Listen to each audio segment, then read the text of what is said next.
하겠습니다.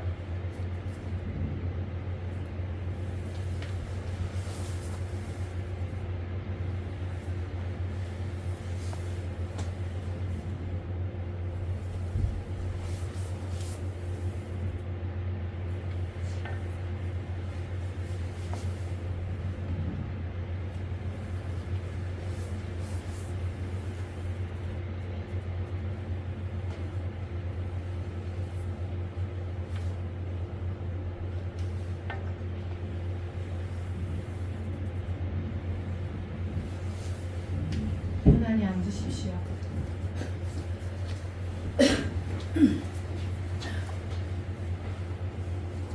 제가 매일 본문을 시작할 때 하는 첫 인사가 오늘도 좋은 날, 좋은 시간입니다인데, 아유, 더운 날, 더운 시간인 것 같아요. 그죠? 잠시 그래도 이 더위를 뚫고 이 논산의 작은 절, 행복한 우리 저 신광사를 향해서 우리 보살님들이 달려온 이유는 자신을 위한 것이라고 저는 생각합니다. 잠시 행복을 위한 쉼의 명상 시간을 가져보겠습니다. 다리는 보살님 편하게 펴셔요. 네. 피셔도 되고 편하게 하시고요. 시민골 소리를 제가 잠깐 올려드릴 테니까 그 소리를 따라서 그냥 가보세요.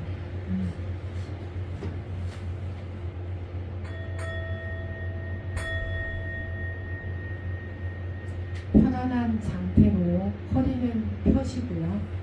천천히 자신의 호흡을 바라보십시오. 내 안에 들어간 이 호흡이 어디로 나오고 있는지, 그 호흡이 어디로 가야 하는지 천천히 바라보시면 됩니다.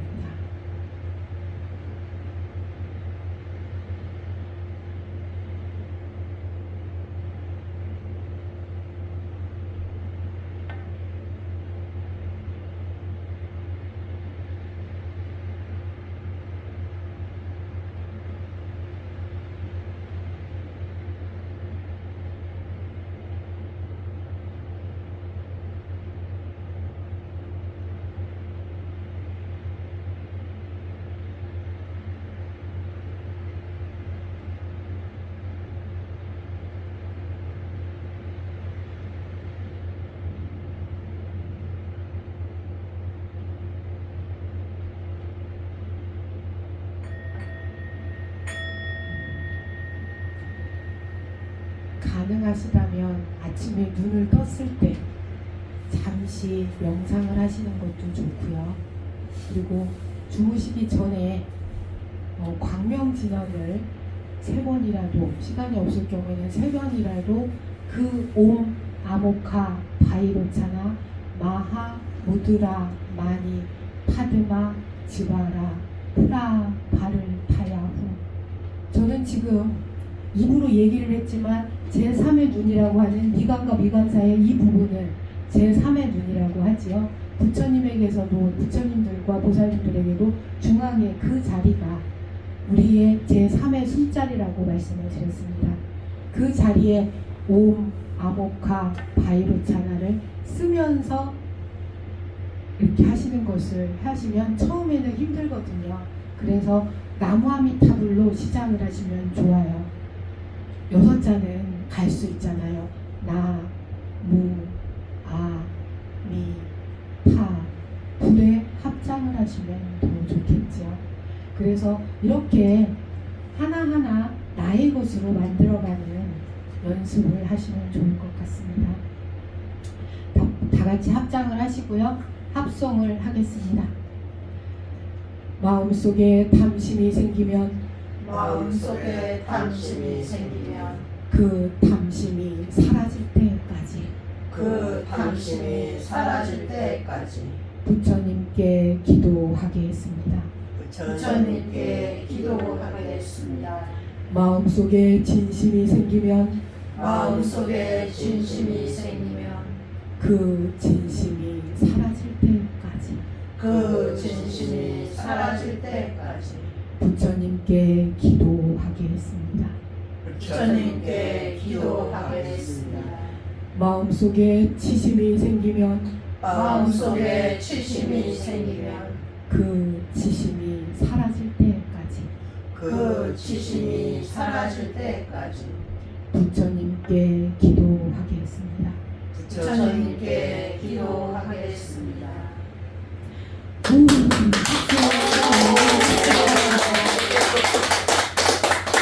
지난달에 오래된 어느 지인분께서 스님, 우리는 영화의 주인공이라고 각자 그러면서 영화 같은 내 인생의 주인공이 되는 하루를 만들어 보자는 말씀을 전해주신 분이 계셨습니다. 그러니 오늘 우리들도 영화 같은 인생에서 주인공이 되어 살자는 응원의 환호성을 우리 모두에게, 나 자신에게, 김성은, 정주연, 오은주, 보현행 보살님 다 자신에게 하시고, 그리고 같이 다 주인공이 되어야 되잖아요. 지나가는 사람 1번이 될 수는 없잖아요, 내 인생에서. 그쵸? 다 같이 소리가 크면 클수록 주인공이 될 확률이 높다. 높다. 대답은 크게 해라.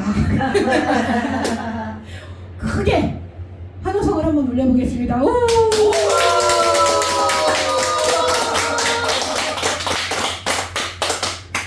이렇게 큼지막하게 환호성을 올렸으니까 지금부터는 자비도량 참법이라는 대함선을 타고 불법의 항해를 시작하도록 하겠습니다.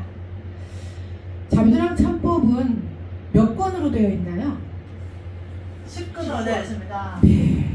그런데 이 3권을, 이 10권을 3개의 기둥으로 나눈다는 말씀을 제가 드렸었지요.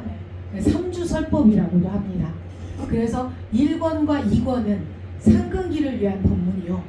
3, 4, 5, 6권까지는 중근기를 위한 법문이다. 그리고 남은 게 몇 개 있나요? 4개.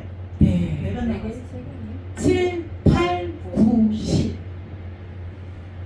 그래야 10권이 되죠. 먼저 1, 2권, 2권을 했으니까 중근기는 4권으로, 하근기를 위한 법문이 또 4권으로 나누어져 있는 겁니다. 근데 이거는 뭐 그다지 중요하지는 않지만 우리가 하는 기도가 어떤 구조로 되어 있는지, 국어책 한 권을, 소설책 한 권을 읽으면 서론과 본론과 결론으로 나눌 수 있으면 좋지 않을까 싶어서 설명을 드렸고요.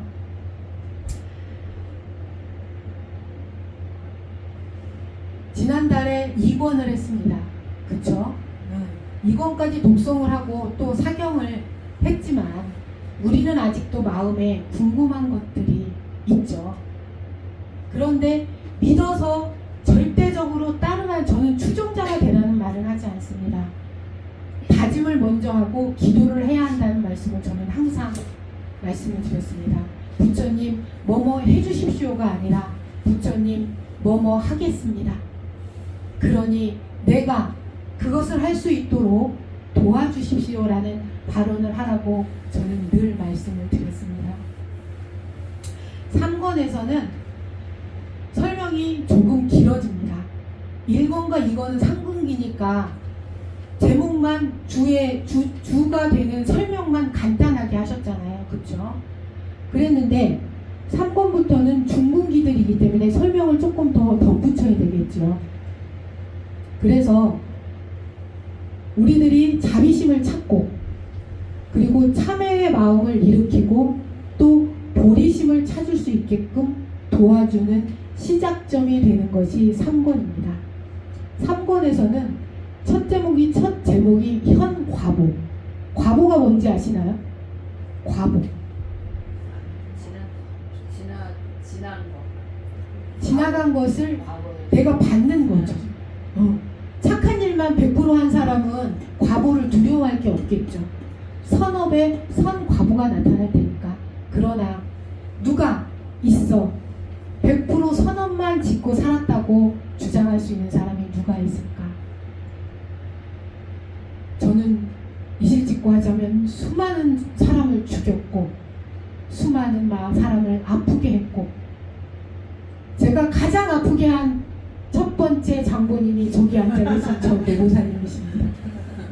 제가 출가한다고 할 때 흘린 눈물이, 그러나 지금은 뿌듯할 겁니다. 제가 혼자 사니까 같이 살 수가 있잖아요. 그렇죠? 맞는 말씀. 아이 저녁 때 와서 국 끓여 된장찌개 해 먹으려고 호박을 따갖고 왔는데 보살님, 격지 남겨놓고 없는 거야. 얼마나 허통했네. 이 현과보에서 과보를 드러내는 장이라고 했습니다. 1, 2권에서는 삼보의 귀의를 해야 하고, 그리고 의심을 끊어야 하고, 의심을 끊었으니 참회를 해야 하고, 참회를 했으니 깨달음의 마음을 일으켜야 된다는, 보리심을 일으켜야 된다는, 그리고 그 보리심에 의해서 발언을 가져야 한다는 설명을 2달 동안 했습니다. 그렇죠?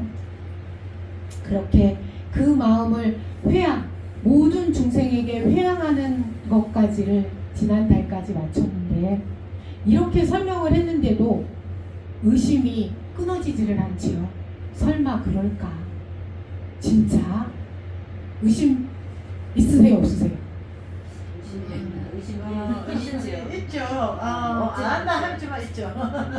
그러나 그 의심보다는 열심히 하면 잘 될 것이라는 그 믿음이 더 크기에, 그죠? 네. 그건 스님에 대한 믿음도 조금은 있겠죠. 네. 그러나 삼보는 불법승, 부처님과 부처님의 가르침과 승가는 거기에 소속되어 있습니다. 그러니 저를 믿는 것은 저를 위한 것이 아니라 본인들 주인공을 위한 것이다. 그렇죠? 그래서 의심이라는 걸 하고는 있지만, 그런 중생심을 가지고는 있지만, 그것을 타파해가면서 믿음으로 가기 위해서 우리는 여기 모인 거죠. 그죠? 3권의 내용에 이런 내용이 나옵니다. 선업을 쌓으면 선한 결과가 나와야 하고, 악업을 쌓으면 나쁜 결과가 나와야 하지만, 그러나 이만큼 인생을 사셨으니 저 새끼는 나쁜 짓을 했는데 잘 사는 놈 있어요, 없어요? 많아요. 근데 저 사람은 정말 착하게 살았는데 안 되는 사람들도 많잖아요. 네. 그러니 불교는 삼생을 얘기한다. 과거와 현재와 미래. 그죠? 그렇기 때문에 과거에 했던 것은 어떤 매듭이 있는지를 모르기 때문에 우리는 풀 수 있다 없다. 풀 수 없죠.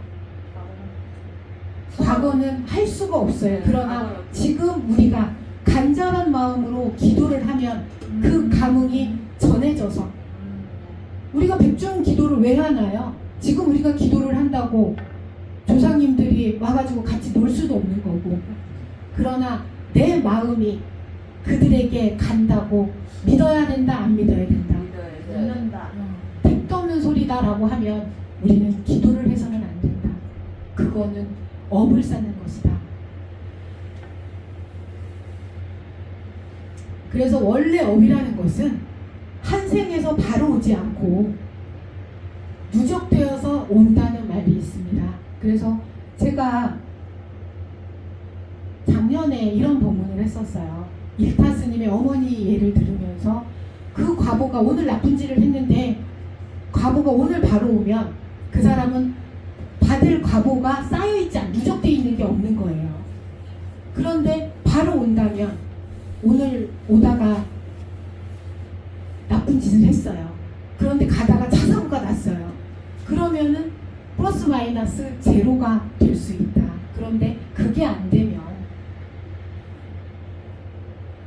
나쁜 짓을 했는데도 좋은 일이 생긴다면 전생에 내가 지은 선업이 너무나 많기 때문에 그 악업은 나타나지 않으실 수 있고, 그리고 또 나쁘게 돌려서 생각을 하면 지금 한 것이 드러나지 않는 것은 전생에 어제까지 내가 지은 죄가 너무 많아가지고 이거 말고 다른 것들이 너무 많을 게 많다는 거예요. 그러면 어떻게 해야 돼요? 과거에 내가 어떻게 한 것을 막 파헤쳐서 찾아야 돼? 아니다. 지금부터 잘하면 된다. 내 눈에 것을 먼저 찾아서 해라. 못 고치는 거 찾아 헤매지 말고. 3권에서는 그 과보에 대한 이야기가 계속 이어집니다. 불교는 윤회를 말한다고 말씀드렸고, 우리가 잘못한 것 때문에 사막도에 떨어질 수도 있다는 거예요. 지옥과 악귀와 지옥, 악귀, 축생, 그렇죠? 그리고 욕계와 색계, 무색계의 세상으로 나누어진다고도 말씀을 드렸습니다. 그러나 부처님은 이 온갖 세계를 어디에 가든, 천상에 가든 욕계, 색계, 무색계도 부처님의 세상이 아니기 때문에 업이 닿아지면은 그 과보에 또 다시 윤회를 하게 된다는 거예요. 그래서 우리가 지금 꿈꾸는 것은 금생에 부처님으로 태어나야지 라는 거대한 원을 가지고 있대. 나는 이번에 죽으면 다음 생에는 부처님 돼야지 라고 하는 건, 불교를 모르시는 분들은 그런 원을 하시는 분들이 많아요. 다음 생에 나는 안 태어나고 싶다고 원을 하시는 분들도 꽤 있거든요. 근데 그것은 본인의 선택은 아니다. 부처님은 당신이 원해서 태어나셨지만 우리 일반 중생들은 떨어진다라는 표현이 맞습니다. 그래서 이런 윤회의 수레바퀴를 돌고 돌아서 어디로 가야 할지를 모르기 때문에 최대한 할 수 있는 한 좋은 일을 많이 해서 선업을 많이 쌓아서 좋은 곳으로 가면 좋잖아요. 그렇죠? 사람으로 태어나서 부잣집에 태어나면 좋겠죠. 개새끼로 태어나도 좋은 주인을 만나면 행복하겠죠. 그죠? 그리고 아기로 태어나도 부처님 법을 하는 승가의 법공양 시간을 맞춰서 태어난다면 아귀들도 먹거든요. 그러니 우리는 기도를 열심히 해야 된다.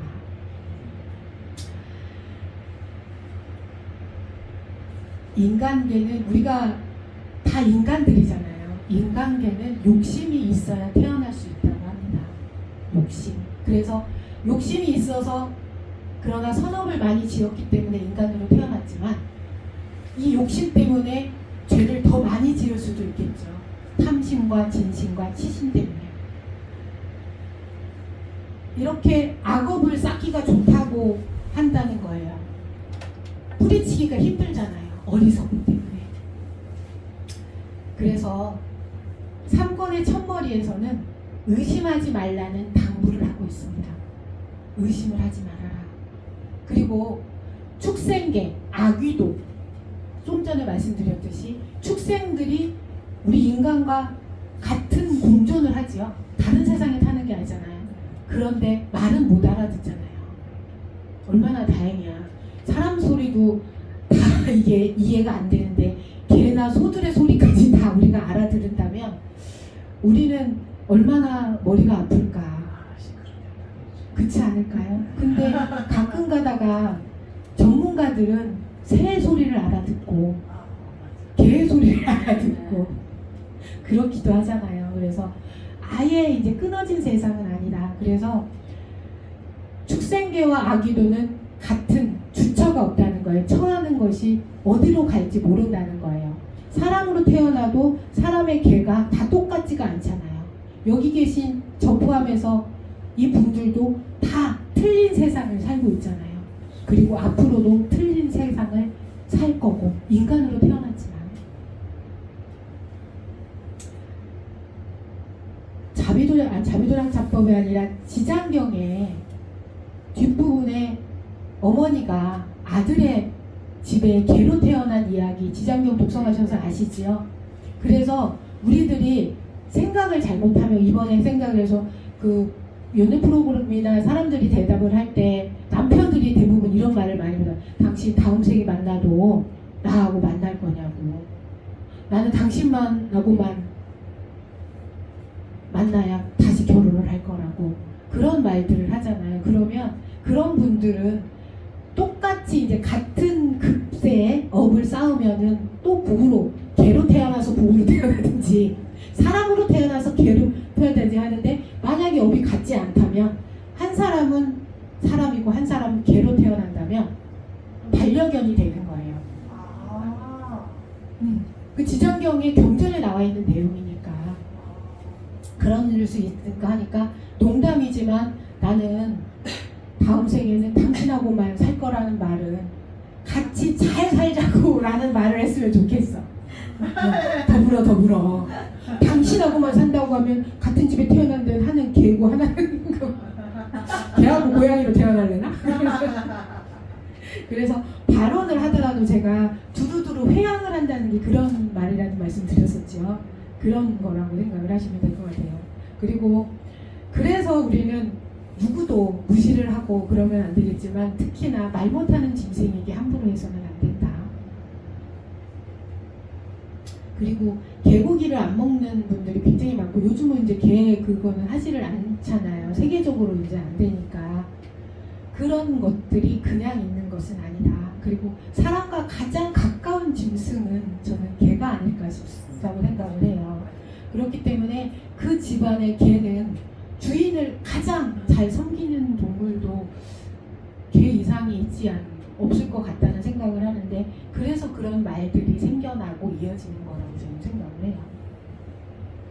그래서 우리 부처님의 가르침은 모든 중생들이 몸이 있건 없건 함께 하기 때문에 이 자비도량 참법이라는 책에서는 아귀들에게까지도 좋은 곳으로 가게끔 법을 설하고 계시잖아요. 그렇죠?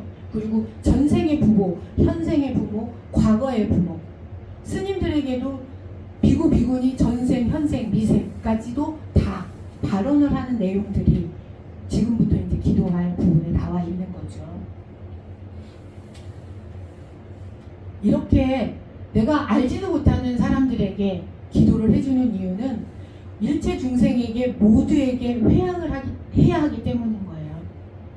나하고 인연되는 사람들에게만 아유 성은이하고 주연이만 잘 되면 되지. 아니야 조금 더 생각해서 우리 스님도 조금 편안한 여생을 우리 아이도 내 주변도 그렇게 기도를 하면 무엇인가가 좋냐면 누군가에게 그것이 인연을 맺어주는 거거든요. 누군가 하나를 딱 집어서 제가 오늘 오신 분들의 축원을 하고 그 가족들까지 이름을 이렇게 본문을 할 때 축원을 할 때 해드리는 이유가 그것이 인연을 맺어주자는 거예요. 그 사람이 직접 여기에 와 있지는 않지만 부처님의 법을 빌어 부처님의 빛과 광명이 그들에게까지 펼쳐질 거라는 것을 저는 믿기 때문에 제가 말 한마디 한다고 뭐 좋은 남편을 만나겠어 다복한 가정을 이루겠어요. 그러나 저는 그 빛이 충분히 밝혀질 거라고 믿기 때문에 축원을 하는 겁니다.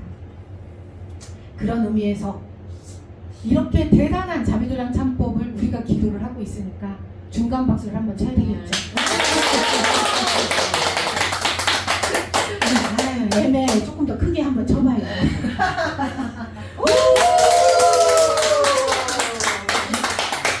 3번의 첫 시작은 과보를 말을 해주고 있습니다. 어떤 죄를 지으면 어떤 벌을 받는다. 너 잘못하면 이렇게 된다. 딱 집어서 말해주지 않는 이유는 두루두루 얘기를 해도 충분히 알아들을만 하니까 말씀을 안 해주시는 거겠죠. 참회의 마음을 일으켜야 함을 알게 해주는 것이 저는 제가 생각했을 때는 3권의 목적일 수 있다는 생각을 하면서 저는 기도를 했습니다. 그리고 또 제가 만일 기도로 자비도량 참법 기도를 어렵다고 생각을 해서 1년에 한 번씩만 해도 힘들다고 하는 이 기도를 제가 만일을 걸어서 달려가는 이유는 저는 이 기도를 만큼 저를 일깨워준 기도는 없었기 때문이기도 합니다. 독송을 하면서 이런 죄를 내가 너무나 많이 지었구나. 앞으로는 안 짓겠다는 다짐을 하고 노력하겠다는 그런 마음으로 저는 매일매일 기도를 하고 있습니다. 이런 질문을 하시는 분이 있어요. 스님, 내가 이제부터 기도를 해서 뭘 할 수 있겠습니까? 그분이 연세는 조금 있으셨어요. 70이 넘으셨었으니까 지금은 제 생각에 80도 넘었을 것 같아요. 그랬는데 제가 그분에게 그 그분은 그 복을 지금 받겠다는 게 목적인 거예요. 근데 너무 깜깜한지. 왜냐면 자기가 생각해도 잘못한 게 너무나 많다는 거야. 그래갖고 제가 어느 큰 스님에게 들었던 본문을 생각해서 이 얘기를 했어요. 보살님들도 아마 많이 들으셨을 거예요. 1000년 동안 어두웠던 동굴에 촛불을 하나 갖고 가면 그 동굴이 1000년 있다 밝아질까요? 바로 밝아질까요?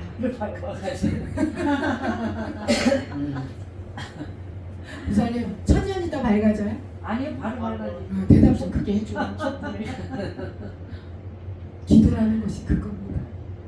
저는 그 본문 들었을 때 정말 그래서 저도 그때 저는 어린 나이에 출가한 게 아니잖아요. 30이 가까운 나이에 시집 안 가고 왔어요. 시집 간 거 아니고. 그때 저 지금 제가 50대 중반이니까 그때는 27이 넘으면 시집 안 가면 진짜 노처녀 소리 들었어요. 지금처럼 40 넘어도 멀쩡한 그런 세대가 아니었잖아요. 그랬는데 그 큰 스님의 법문을 듣고 나도 지금부터 하면 밝아지겠구나. 촛불이니까. 1000년 동안 어두웠으니 1000년을 기다렸다 밝아지는 것이 아니라 바로 밝아진다는 거. 그래서 1000년 동안 여기서 중요한 건 1000년 동안 어두웠던 동굴이 중요한 게 아니라 밝혀주는 촛불이 중요할까요? 동굴 안에 있는 내가 중요할까요? 내가 중요한 거 아니에요? 내가 중요한데 촛불을 촛불이 없으면 나는 밝혀질 수 없다. 여기서 비유를 하자면 이렇게 비유를 할 수 있지 않을까? 촛불은 부처님의 광명이다. 결론은 그거예요. 부처님의 밝음을, 광명을 내가 받으려면 열심히 기도를 해야 된다. 촛불 기도네. 네. 이제 하셨어.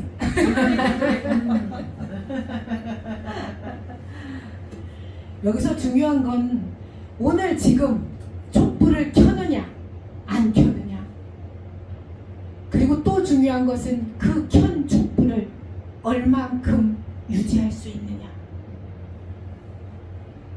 어떻게 생각하세요? 우리 보살님들은 이미 촛불을 켜셨죠? 네. 네. 지금부터 중요한 게 뭐냐? 그 촛불을 어떻게 유지할 것이냐. 꺾이지 않겠습니다.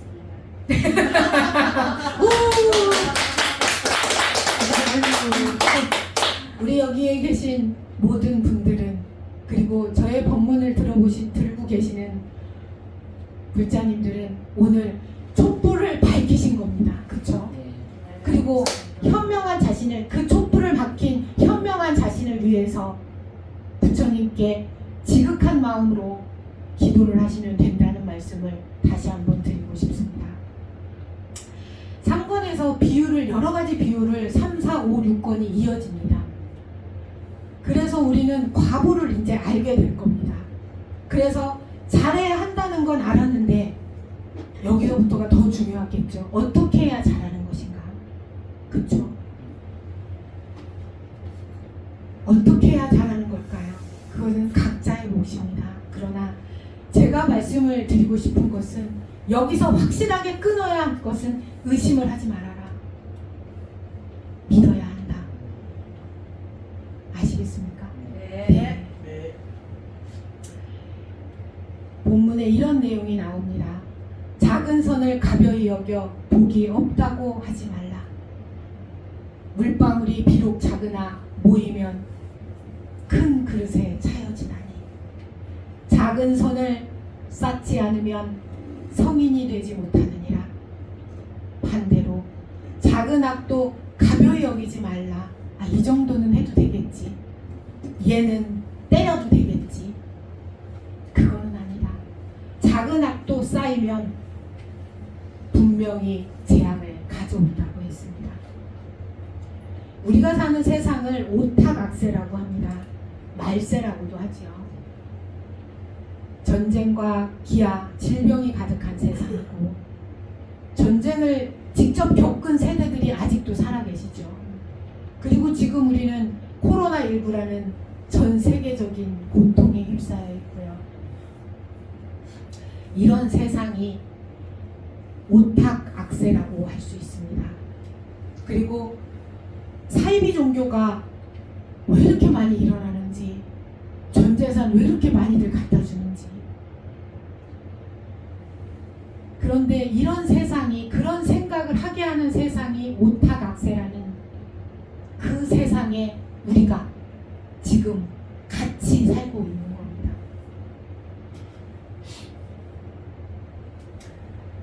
이런 세상에서 우리가 조심해야 될 게, 악한 세상에서 악을 짓지 않도록 조심해야 되겠죠. 근데 악과 선을 구분을 할 줄 알아야 된다는 겁니다. 그 구분조차도 못하는 사람들이 너무나 많습니다. 우리가 시장 바닥에 가서 소리를 지르기는 쉽잖아요. 근데 도서관에 가서 만약에 소리를 지른다고 한다면, 우리 보살님 도서관에 가서 소리 지를 수 있어요, 없어요? 못 질러요. 그런데 질러야 할 경우가 있기는 하죠. 불이 났으면서 질러야 돼요. 불이야해야지. 근데 불이 나는데 불이야했다고 째려보는 사람이 있으면 그 사람이 미친놈이에요. 내가 미친놈이에요. 아니요, 그 사람이 그 사람이 이런 세상에서 우리는 살고 있습니다. 제가 하고 싶은 얘기는 순간의 판단을 잘해야 된다. 제가 저도 장사를 하다 왔으니까 장사를 했을 거 아니에요. 이런 순간순간의 판단이라는 것은 이만큼 중요하다는 겁니다. 여기서 제가 장사했던 얘기하면은 시간이 너무 길어지니까 이 사바세계, 우리가 사는 세상을 사바세계, 남선부주 사바세계라는 축원을 제가 매일 하잖아요. 우리가 있는 이 사바세계는 정의의 세계가 아닙니다. 정의만 있는 세계라면 나쁜 일을 할 리가 없잖아요. 근데 정의와 악의가 공존하는 세상이다. 그래서 정의를 지키는 사람은 칭찬받는 사람이고, 악을 짓는 사람들은 세 글자 가는 데 있잖아요. 교도소. 거기를 가는 거예요. 악한 사람들이 가지. 그죠? 죄인들이 가잖아요. 착한 사람들을 교도소 보내서 콩밥 맞게 하는 세상이 가끔도 있지만, 그죠? 그 이 사바세계가 이렇게 어지러운 세계라는 겁니다. 그래서 점점 더 이렇게 어지러워지고 있기 때문에 우리가 세상이 좋은 쪽으로 바꿔지도록 나부터 노력을 해야 된다. 노력을 하려면 힘이 있어야 되겠죠. 기도를 열심히 해서 점점 저는 10년 전에 저보다, 20년 전에 저보다 지금 더 강건해졌다고 생각을 합니다. 저를 보는 사람들이 대부분 스님 인상 바뀌셨네요. 지금은 째려보지는 않잖아요. 저를 보고 가래침 뱉은 사람도 있었어요. 승이라는 이유 하나만으로. 그런데 지금은 그런 사람은 없지 않을까, 그렇게 믿겠습니다.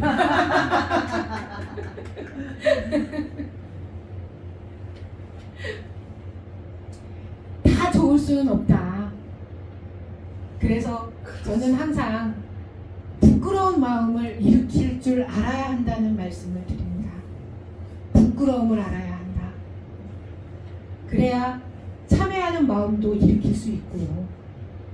그런데 우리들은 나이가 들어가면 들어갈수록 부끄러움에 조금 더 두꺼워지죠. 우리 보살님들은, 저와 같이 하는 보살님들은 그래도 저 사람 철판이야 라는 소리는 안 듣고 사시죠? 그래서 저희는 안 듣고 삽니다. 맞아요.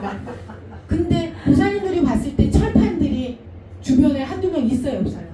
있어요. 있습니다. 네, 근데 있어요. 그들도 드물어. 다행이다. 있어. 드물 좀 안 있어. 있는데 드물어요. 네. 근데 그 사람들이 없으면 이게 또 안 맞아질 수도 있어요. 그렇다고 그 사람들 편들어줄 수는 없으니까 나 스스로에게 당당함을 가지면서 부끄러운 마음을 어느 정도는 느끼면서 이렇게 자신을 안 돌아보면 누군가에게 잘못했다는 말을 말을 할 수가 없습니다. 비굴하게 잘못했습니다를 하자는 것이 아니라 나 자신을 내려놓을 때, 그건 첫 번째로 고개를 숙일 때. 그래서 부처님은 항상 코끝을 바라보시나 봅니다. 저만큼 잘나셨으니 정면을 보실 수 있는데 코끝을 바라보면서 턱을 내리면 귀가 눈썹 위로 올라갑니다. 그러면 명이 길어지고 사람들에게 우러름을 받을 수밖에 없습니다. 이렇게 있는 것보다는 이게 보기가 어떠신가요? 제가 이러고 있는 게 낫겠어요? 아 맞네. 그리고 거울을 보고 웃는 연습을 해라. 하하하 이렇게 웃으면서. 우리가 이렇게 모인 것은 법당에서 우리는 잘못했습니다라는 연습을 하기 위해 우리는 모인 겁니다. 맞습니다. 그래서 여기 3권에서도 그 부분을 아주 날카롭게 꼬집어 줍니다. 그리고 정신 차리게 해주고, 미워하는 마음과 한 생각 잘못해서 금생에 마음을 바로잡지 못하면 이 몸은 어쩌면 지옥에 떨어질지도 모른다. 그런데 지금 알았으니 지금부터 자꾸 좋은 일을 하고 웃고 인상 쓰는 것보다는 웃으면 낫겠죠. 그죠? 그렇다고 미치라는 소리는 아니에요. 미워하는 마음과 한 생각 잘못해서 금생에 마음을 바로잡지 못하면 이 몸은 반드시 지옥에 떨어질 것이다 라고 182페이지에 나와있는 내용입니다. 또 그것을 어떻게 압니까? 라고 내용도 3권 본문에 나와 있으니까요. 우리가 보통은 내용이 어떻게 나와 있냐면, 둔한 마음으로 해롭게 하는 데는 존비를 가지지 않고, 원수를 갚을 때는 지위 상하를 가리지 않고 죽일 듯이 달라들잖아요. 근데 복을 짓고 받은 은혜를 갚을 때는 뭔 사정이 있으면 왜 이렇게 빨리 빠져나가는지. 어느 분이 그러시더라고요. 아유, 내가 스님 저리 뭘 좀 해드리고 싶었는데 뭔 사정이 생겼어요. 그럼 그 사정을 내려치고 내가 가져오라고 할까요? 그럼 내가 죄를 받겠죠. 아닙니다, 보살님. 그 마음을, 나에게 가져오는 그 마음을 주변에게 돌리십시오. 오지 말라는 말은 안 해. 언젠가 와야 하는 인연이니까 만나지겠죠. 우리들이 이런 것들, 탐냄과 성냄과 어리석음으로 탐진치, 삼독을 빠져서 사막도에 빠지는 것이고, 이런 것들이 계속 돌고 돌다가 금생에 재수 좋아서 불법을 알았느냐? 그거는 아니다. 전생에도 분명히 부처님과의 인연이 있었을 테고, 지금 금생에서는 제가 스님이 되고 우리 보살님들이 불자이지만 전생에서는 어쩌면 내가 당신네들의 종이었을 수도 있고 당신네들의 소였을 수도 있고, 다겁생의 인연이기 때문에 우리는 그것을, 그러나 금생에 이렇게 반가운 마음으로 만날 수 있다는 것은 제가 소였어도 저에게 먹이를 잘 주는 주인이었을 테고, 그죠?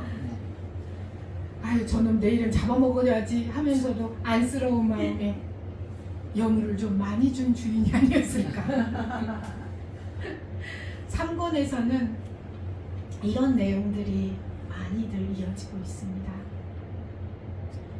처음 복을 지을 적에는 복을 많이 지으려 하다가도 그 복을 짓겠다는 마음이 약해지는 것은 아주 빨라집니다. 그래서 강건한 마음이, 믿음이 필요하고요. 그리고 죄를 지을 때는 맹렬해요. 사람들 죽이는 것도 죽여야겠다는, 원수를 갚아야 되겠다는 마음에 죽이는 게 그 맹렬한 악의 성을 끊을 수 없기 때문에 자기도 끌려가는 겁니다. 이런 내용들이 3권의 내용이니 보살님 힘들 수밖에 없습니다. 그래도 중간중간 잘라서 조금씩 내 것으로 만들어 가셔야 됩니다. 우리가 오늘도 이 기도를 하면서 참여하는 습관을 들이셔야 되고, 결국은 내 옆에 있는 사람에게 부터 참여를 해야 된다는 겁니다. 그건 참여한다는 것은 비굴해지는 것이 절대로 아닙니다. 참여는 제가 늘 말씀을 드렸습니다. 잘못했습니다가 아니라 잘못을 하지 않겠습니다라는 다짐에 참여라고.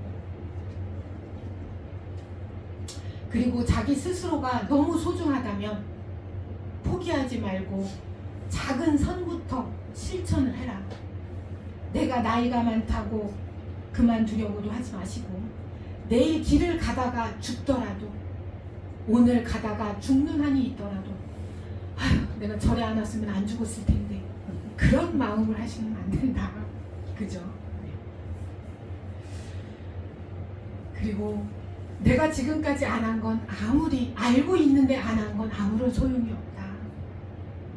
우리는 포기하지 않고 끝없이 매 순간마다 찰나찰나마다 참여하고 부끄러워하고 반성하는 마음을 일으키면서 자비도량 참법을 2년이 되는 그때까지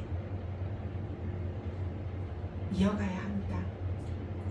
제 아는 분 중에 몸을 만지시는 분이 저한테 그러더라고요. 스님, 당뇨가 30년인데 당신 몸이 이 정도에 된 것은 이건 기적입니다.